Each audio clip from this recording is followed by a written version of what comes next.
ስለ ፍርሃት ንገረኝ እስቲ። የሆነ ፖድካስት ላይ ስተነትኙ ሰምቻለሁ። ፊር ኢዝ ዘ ፎልስ ኤቪደንስ አፒሪንግ ሪል። ሁለተኛ ደግሞ ሳድጉሩ የነገረኝን ልንገር።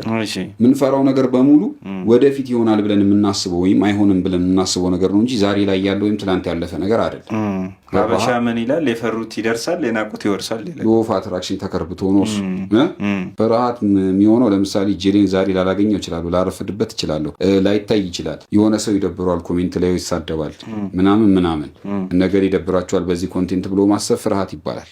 ይሄ ነው ፍርሃት። ስለዚህ ሁሉም ፍርሃቶች አሁን ላይ የሆኑ አይደለም፣ ይሆናል ብለን የምንገምተው ነገር ውስጥ ነው ያሉት፣ ወደፊት ማለት ነው። ወደፊት። ሁለተኛ ደግሞ ፍርሃትን መጋፈጥ እንዳለብን የሚያሳየውን ኮንሰፕት፣ ሁለተኛው ኮንሰፕት ደግሞ ፊር ኢዝ ዘ ፎልስ ኤቪደንስ አፒሪንግ ሪል፣ የውሸት ማስረጃ ነው ግን እንደ እውነት ሆኖ ይገለጣል። ስለዚህ እንደ እውነት ሆነ እንጂ እውነት አይደለም።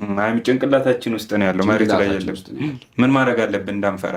በስሱ መጋፈጥ፣ ሁለተኛ ሂሳብ መስራት፣ ሶስተኛ አለመፍራት አስፈላጊ ነው፣ ግን ሁሉም ሪስክ አይወሰድም እና እያመዛዘኑ የተጠና ሪስክ መውሰድ። ሁሉም ፍርሃት አዋጭ ነው ሰው ላይ እስከማይደርስ ድረስ፣ ሚዛናዊ እስከሆነ ድረስ ኖርማል ነው።